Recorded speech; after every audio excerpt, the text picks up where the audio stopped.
population as a whole, the Palestinian population as a whole, as an inferior race. I mean, it doesn't get stronger than this. And yet you want to be careful about your language. You're happy to correctly use the most strong and robust language to describe the crimes against humanity of Vladimir Putin, but you will not use the same strength of language when it comes to describing Israel's treatment of the Palestinians, when it is now being documented and detailed by two of the most respected human rights organizations in the world. I'm sorry, it's really emotional for me because I see European people with blue eyes and blonde hair being killed, children being killed every day with Putin's missiles.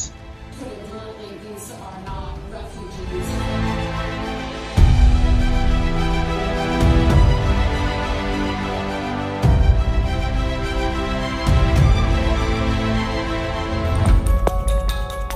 Because, my God, all wars are evil and all victims deserve support, and until we get on that page, we have no credibility whatsoever. قبل ما نبدأ الفيديو النهارده طويل شوية، مش هيبقى فيه بقى يلا بينا أو انترو أو أيا يكن، بس لو عاجبك المحتوى ما تنساش تشترك في القناة وتفعل الجرس وتعمل لايك لو عاجبك المحتوى. أول ما انطلقت الثورة الفرنسية لعام 1789 مفهوم حرية التعبير ملتبس لناس كتير قوي، رغم دخوله في حقوق الإنسان حريته في اختيار النظام الديمقراطي باعتباره واحد من معاييره، وبقت ساعة الحقوق دي وهوامشها وممارستها مدار خلاف كبير جدا جدا بين التيارات الفكرية والأنظمة السياسية، وبين الناس وحكوماتهم وبين بعضهم وبعض، وبالذات لما يتعلق الموضوع بحقوق الآخرين، ومش بس حقوقهم، لا ده آرائهم ومعتقداتهم، وحط لي تحت معتقداتهم 1000 خط. عشان كده تم تأييد حرية التعبير بعد الاعتراف بيها واتوصفت بالمسؤولية اللي أصبحت جزء لا يتجزأ كمبدأ وممارسة، والجميع بقى يأكد على ربط المسؤولية بالحرية. جه مصطلح الحرية بشكل واضح وصريح، وده كان لأول مرة في العصور الحديثة، ودي كانت في وثيقة حقوق الإنسان والمواطن الفرنسي، وده كان في عيد الثورة الفرنسية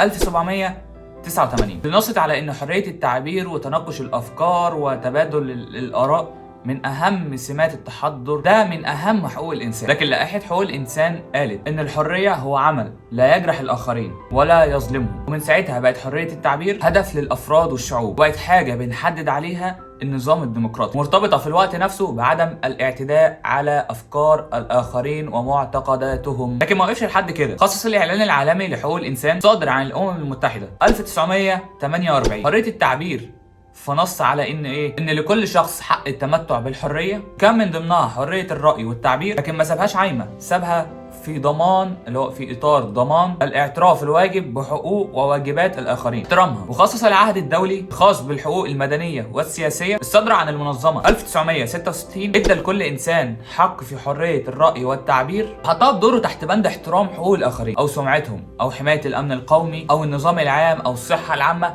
او الاداب العامه. اما الاتفاقيه الاوروبيه اللي وافقت عليها الدول الاوروبيه سنه 1950 ما خرجتش عن الاطار ده، بحيث انها اكدت بالنص الحرفي ان لكل انسان حريه الراي والتعبير، ولكن مع احترام الراي الاخر ومعتقداته وعدم المساس بهم. فكرة ان هم حطوا قيود وشروط وبقى في عقوبات للمتجاوزين، وده كله لصالح الامن القومي وسلامة الافراد والشعوب، وده اللي اقرته الاتفاقية الامريكية لحقوق الانسان سنة 1969. الامر هو وبالنص الحرفي، وبكده نلاحظ ان حرية التعبير ما كانتش منطلقة ومن غير اي قيود، بل بالعكس كانت مشروطة دايما في الوثائق والمعاهدات والاتفاقيات الدولية والقوانين المحلية برضه. طيب تعالى بقى نقول الكلام اللي احنا قلناه ده في فيديو ونسميه مسلمون في العمارة، وانت بتتكلم فيه بحرية رأي وتعبير، وهوبا الفيديو يلبس بلاغ لان هو محتوى ارهابي. تعالى كده جرب احرق علم لا مؤاخذه، هتلاقيهم بيزعقوا ويقولوا لك لازم يكون في احترام للمعتقد بتاعنا، يعني ده ولا معتقد ولا حاجه، بس ماشي. لكن لما يحصل اعتداء على المسلمين وعنصريه ضدهم ويتجمعوا في مكان وياخدوا كل التصاريح عشان يحرقوا المصحف، ما يطلعش مننا غير بيان ضعيف، فاحنا كده في حاجه غلط. لما ما يطلعش مننا كدول عربيه اي رد فعل غير الكلمتين اللي بيتقالوا كل حدث، يبقى احنا فينا حاجه غلط. لما الازهر اللي هو المفروض المرجع الديني للمسلمين كلهم ما يطلعش منه غير بيان، وبيان ضعيف اللهجه، يبقى احنا فينا حاجه غلط. الموضوع مش موضوع انت شيخ او لا، الموضوع هو انك مسلم او لا.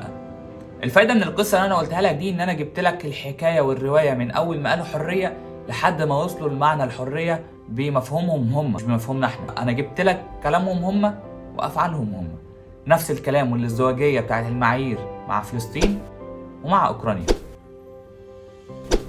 نفس الاحداث بس باختلاف الاشخاص واختلاف الوجوه واختلاف الجماهير. بس كده. طول ما انت من الدول الاوروبيه او الاتحاد الاوروبي فانت الشعب العربي كله هتلاقيه بيسقف لك وخلاص، من غير ما يسال انت بتعمل ايه او ليه وايه اصلا المقنع من اللي انت بتعمله. بس كده. دي تكون نهايه الفيديو. لو عجبك المحتوى ما تنساش تدعمني بلايك. اشوفك الفيديو الجاي. سلام.